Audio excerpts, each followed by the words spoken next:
நான் வந்து வசித்து வந்துட்டு இருக்கேன். இங்க இருந்து நான் வேலைக்கு ஜாயின் பண்ணப்போ என்ன வந்து லிங்கதுரைன்றவர் என்கிட்ட வந்து பாலியல் வந்து தொந்தரவு கொடுத்தாரு. நான் அதை சொல்ல போனப்ப அங்க இருக்கிறவங்க கிட்ட சொல்ல போனப்ப அவர் என்ன பண்ணாருன்னா வாய்ஸ் ரெக்கார்டு கேமரா வச்சாரு. எனக்கு அதுல இருந்து என்னால யார்ட்டையும் அதுல இருந்து ஷேர் பண்ண முடியல, ஒண்ணுமே செய்ய முடியல. இன்னைக்கு அது பெரிய பெரிய ஒரு அளவுல கொண்டு போய் என்ன விட்டுருச்சு. அவங்க தம்பில இருந்து, அவங்க பிரதர்ல இருந்து, அவங்க ஃபாதர் எல்லாருமே வந்து என்ன சொல்றாங்கன்னா, உன்னை நாங்க பெங்களூர் கூட்டிட்டு போய் அங்க கூட்டு பாலியல் செய்து உன்னை வன்கொடுமை பண்ணி உன்னை நாங்களே கொன்றுவோன்னு சொல்லி என் காது படவே அங்க லிங்கதுரை பேசுறாங்க. அவரோட வீடு சோமசுரம் எக்ஸஸ் காலனி அபார்ட்மெண்ட்ல 30ஆம் தேதி ஏப்ரல்ல நடக்குது. 100க்கு கால் பண்றேன், 100ல வராங்க. வந்துட்டு 5000 ரூபாய் பணம் வாங்கிட்டு அதே இன்ஸ்பெக்டர் என்ன அதே இடத்துல விட்டுட்டு போயிட்டாங்க. இப்படி எல்லாம் நடக்குது இந்த நாட்டுல. இதே ஒரு 2 நாளைக்கு முன்னாடி நான் சிங்கப்பெண் படைக்கு போன் அடிக்கிறேன், என்ன இந்த மாதிரி பின் தொடர்றாங்க, யாராவது வந்து என்ன காப்பாத்துங்கன்னு சொல்லி நான் அவ்வளவு தூரம் போன் பண்றேன். ஆனா லயன் மட்டும் தான் போகுது. ஒண்ணுமே அதுல இருந்து யாரும் எனக்கு இது வரைக்கும் ரிப்பீட்டட் கூட கால் பண்ணவே கிடையாது. நான் அதையுமே நான் சொல்லிருக்கேன். அதையும் இங்க வந்து கலெக்டர் ஆபீஸ்ல மனுல எழுதி கொடுத்திருக்கேன். இந்த மாதிரி 181க்கு போன் பண்ணிருக்கேன், 1091க்கு போன் பண்ணிருக்கேன், 100 காலுக்குமே அடிச்சிருக்கேன், யாருமே வரல. உமன் போலீஸ் ஸ்டேஷனுக்குமே அடிச்சிருக்கேன், அங்கேயுமே அவங்க என்னோட போனை வந்து பிளாக் பண்ணி வச்சிருக்காங்க. இவ்வளவு விஷயமும் அவங்களுக்கு நடந்துட்டு இருக்கு. இதெல்லாம் பார்த்துட்டு யார் தான் என்ன பண்ணுவான்னு சொல்லிட்டு எனக்கு தெரியல. ஆனா இப்போ வரைக்கும் நான் சொல்றேன், என்ன கொல்ல சொல்லி இன்ஸ்பெக்டர் மீனா மேடமும் சரி, எஸ்ஐ மணிமேலா மேடம் சொல்லி, எஸ்பி ஆபீஸ்ல இருக்கிற அவங்க 2 பேருமே வந்து என்ன பயங்கரமா வந்து எப்படி சொல்றேன்னா ஒரு ஃபோர்ஸ் பண்றாங்க. நீ விரும்பி போன நேத்துக்கோ, உன்னை நான் அப்படி பண்ணிருவேன் இப்படி பண்ணிருவேன். அவங்க எனக்கே இவ்வளவு விஷயம் பண்றாங்க. இன்ஸ்பெக்டர் மீனா மேடம் என்ன சொல்றாங்க, அவங்க அந்த தெற்குவாசல்ல இருக்கிற மகளிர் உமன் போலீஸ் ஸ்டேஷன் அவங்க தான் அப்படி வந்து சொல்லிருக்காங்க. எனக்கே பாதிப்பு ஏற்படுத்தின என்கிட்ட வந்து சொல்றாங்க, நீ வந்து காம்ப்ரமைசன் ஆயிட்டு இந்த பணத்தை வச்சுட்டு நீ போயிரு. பணத்தை வச்சு எவ்வளவு நாள் வாழ முடியும்? இன்னைக்கு நாளைக்கு இன்னொரு ஒரு பொண்ணு, நாளை கழிச்சு இன்னொரு பொண்ணு அவன் பழி வாங்குவான். நான் அதுக்கு விடுவேனா? எனக்கு அப்பா அம்மா யாரும் கிடையாது. நான் தனியா நின்று நான் போராடிட்டு இருக்கேன். அப்ப எனக்கு காவல்துறை தானே உடந்தையா இருக்கணும். நான் கொண்டு போற எவிடன்ஸ் எல்லாத்தையுமே அழிச்சிருவேன்னு சொல்றாங்க. அவன் என்ன செக்ஸுவல் பண்ணும் போது என்னோட போட்டோஸ் என்னோட வீடியோஸ் அத்தனை எடுத்து வச்சிருக்கான். அவனோட ஐபோன் லேப்டாப்பை வாங்கி பார்க்க சொல்றேன். இன்ன வரைக்கும் யாருமே எந்த ஒரு சோதனையும் பண்ணல. ஏன் பண்ணலன்னு சொல்லி நான் இன்ஸ்பெக்டர் மேடம் கிட்ட கேக்குறேன். அதுக்கு அவங்க சொல்றாங்க, அவன் காம்ப்ரமைசன் ஆகி போகணும்னு சொல்றியா, இல்லன்னா நீ அவன் தம்பியை கல்யாணம் பண்ணிக்கோ அப்படின்னு சொல்றான். எப்படி அண்ணனும் தம்பியும் இன்னைக்கு என்ன இவ்வளவு தூரத்துக்கு பண்ணிட்டு நாளைக்கு இதை விட ஒரு கேவலமா எதுவும் பண்ண மாட்டாங்களா? என் உயிருக்கே ஒரு ஆபத்து நிலை ஏற்படுத்திட்டாங்க. எப்படி அவங்கள போய் கல்யாணம் பண்ணி எப்படி நான் வாழ முடியும்? அதே மாதிரிதான் அவங்க ஒவ்வொரு விஷயத்திலயும் ஒவ்வொரு இதுலயுமே நான் போய் ஸ்டேஷன்ல போய் பேசும் போதும் சொல்லும் போதும் வின்சென்ட் வெங்கடேஷன்றவர் ஒருத்தர் வந்து என்ன ஃபாலோ பண்ண போதும் அவங்க வந்து என்னைய கூப்பிட்டு ஸ்டேஷன்ல மிரட்டுறாங்க. உன்னை அப்படிலாம் ஃபாலோ பண்ணலாமே, நீ ஏன் வந்து தான் பேசுறியாமே, நீ ஏன் வந்து தான் சொல்றியாமே, நீ தான் இப்படி இருக்கியாமே, நீ தான் தப்பான பொண்ணாமே, அப்படி இப்படி என்ன சொல்றாங்க. இந்த வீடியோ பார்த்துட்டு எத்தனையோ பேரு என் கூட என்ன தப்பு பண்ணிருக்காங்கன்றத வந்து சொல்லட்டும். நான் அடுத்து அவங்க என்ன பேசுறாங்களோ நான் அதை கேட்டுக்கிறேன். அது கிளாரிட்டியா சொல்லுங்க, நீங்க என்ன வேலைக்கு போனீங்க அங்க? நான் அங்க வந்து ரிசப்ஷன் வேலைக்கு போனேன்.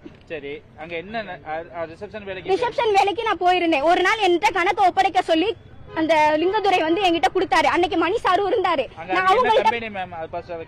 அது வந்து ராம் டெலின்ற அந்த ஹோட்டல், அது பிஎம் டவர்ஸ் ஓனர் தான் இது பண்ணவரு.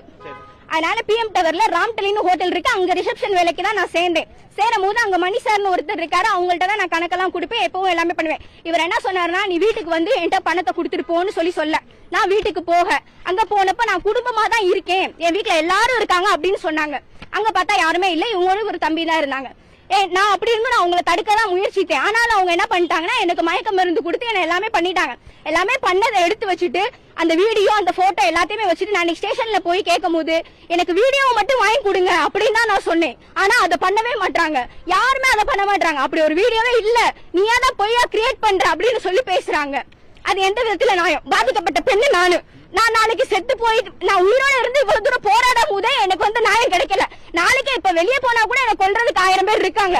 சிங்கப்பெண்ணுக்கு கால் பண்ணதுக்கு அங்க என்ன சொன்னாங்க? சிங்கப்பெண்ல கால் பண்ணதுக்கு யாருமே எடுக்கவே இல்ல சார். வெயிட்டிங் கால்ல போயிட்டே இருந்துச்சு, யாருமே எடுக்கல. Waiting call full and full waiting கால்ல தான் போச்சு. 100க்குமே போன் அடிச்சு போன் எடுக்கல. ஆனா சிங்கப்பெண் சிறப்பு படை வந்து சிறப்பா செயல்படுது அப்படின்னு சொல்லி இங்க அவார்ட் எல்லாம் கொடுத்துருக்காங்களே. இல்லையே சார், எனக்கு செயல்படலையே, எனக்கு பர்சனலா செயல்படல. இவ்வளவு என்னோட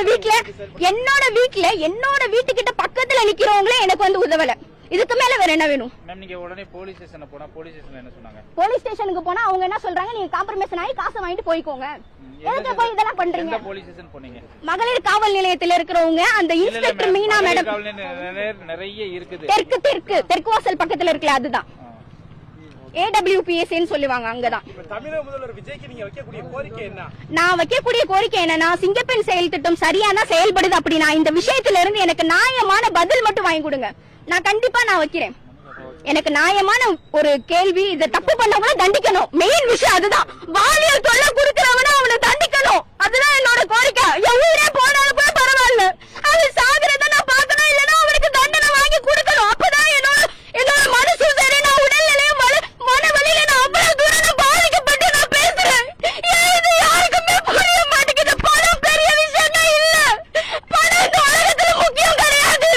ஒரு நல்ல நிம்மதியா வாழணும். எந்த இடத்துக்கு போனாலும் நிம்மதியா இருக்கணும். யார் ஒருத்தன் ஒரு புர்தா கலெக்டர் அத வீடியோ எடுத்து வச்சிருக்கான். அதை ஏன் கேட்க மாட்டீங்க? ஏன் யாரும் பண்றீங்க? அவன் போட்டோல இருக்காப்பா. எல்லாமே இருக்கு சார். இவன் தான் அந்த லிங்கதுரை. இவன் தான் மெயின் அக்யூஸ். கொடுப்பா அந்த போட்டோ. இவன் லிங்கதுரை, இவன் வந்து சுஜய், இவர் வந்து ராமச்சந்திரன். இவங்க எல்லாருமே இதுல கலந்துருக்காங்க. லிங்கதுரை போன்ல இருந்து எனக்கு கொலை மிரட்டல். இந்தப்பா கார்த்தி, இந்தப்பா. ஆனா அவங்க என்ன சொல்றாங்க? ஐகிசி அனுப்புறது பதிலா ஐகிசி சொல்றாங்க. இது எந்த விதத்துல என்னால ஏத்துக்க முடியும்? அவங்களோட சித்தப்பாவோட பையன் சுஜய், இது அவரோட சித்தப்பா. இவர் தான் ராமச்சந்திரன். இவங்க வந்து எப்படின்னா பெங்களூர்ல பயங்கரமான ஒரு ஸ்மக்லிங் பண்ணக்கூடிய ஒரு கேங். இவங்க என்ன சொல்றாங்கன்னா, உன்னை நான் பெங்களூர் கூட்டிட்டு போய் உன்னை கூட்டு பாலியல் செஞ்சு உன்னை கொல்லுவேன்னு சொல்றாங்க. இத நான் போய் ஸ்டேஷன்ல சொன்னதுக்கு இன்ஸ்பெக்டர் மீனா மேடம் என்ன சொல்றாங்கன்னா, நீ அவங்களோட காம்ப்ரமைஸ்னா போயிரு, இல்ல அப்படின்னா உன்னை அவங்களே கொன்றுவாங்கன்னு சொல்லி ஸ்டேஷன்ல இருக்கிற அந்த இன்ஸ்பெக்டர் மீனா மேடமே என்ன வந்து இப்படி பேச சொல்றாங்க. அவங்க 70 முறை பண்றாங்க, 700 முறை பண்றாங்க. என்னனாலும் பண்ணி நான் இந்த கேஸை எப்படி முடிக்கணுமோ நான் முடிச்சிருவேன். என்னோட சாட்சி எல்லாத்தையுமே அவங்க அழிச்சிருவாங்களாம். என்னையவே கொன்றுவேன்னு சொல்லி என்ன கொலை மிரட்டலே எடுக்கிறாங்க. வந்து ஃபாலோ பண்ணி என்னோட வீட்டு அருகில் வந்து நிக்குது. ஒரு 3 நாளா என்ன ஃபாலோ பண்றாங்க. டிசி ஆபீஸ்ல போய் நான் மறுபடியும் கம்ப்ளைண்ட் கொடுத்துட்டு வந்ததுக்கு அப்புறம் மறுபடியும் வந்து நின்னுட்டு என்ன தொல்லை பண்ணி என்ன டார்ச்சர், பயங்கரமான டார்ச்சர். என்னால வெளியே கூட போக முடியல. என்ன செய்யறாங்க? அந்த சிங்கப்பெண் படை யாருமே வரல, எதுவுமே ஒண்ணுமே பண்ணல. ஸ்டேஷன்ல கொண்டு போய்